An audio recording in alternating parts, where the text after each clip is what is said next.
qui con mister Cappello del Mistral Palermo. Mister, è una gara difficile all'inizio, poi sono usciti i campioni che ha nel roster, tra cui Torcivia che ha fatto oggi una grande partita. Come l'ha vista lei alla panchina? Marco lo conosciamo tutti, queste partite poi lui se esce fuori per l'avversario sono brutte notizie. Oggi è stato un grande capitano, ha trascinato la squadra, è riuscito a portare questa vittoria a casa, ma sono stati bravi tutti a reagire perché non è stata una partita facile, è stata una partita difficile. Loro difendevano bene, aspettavano di uscire fuori con i contropiedi e ci hanno fatto male con molti contropiedi, però l'abbiamo portata a casa e questa era la cosa importante.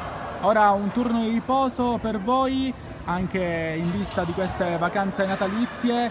Come ha visto la squadra in questo primo spaccato di campionato? C'è ancora tanto da lavorare, sbagliamo ancora molto, però cercheremo di migliorare. Adesso abbiamo quasi un mese di sosta, ma riprenderemo l'11 gennaio a Barcellona, a Messina, per l'ultima riandata, quindi avremo un po' di tempo per lavorare con serenità.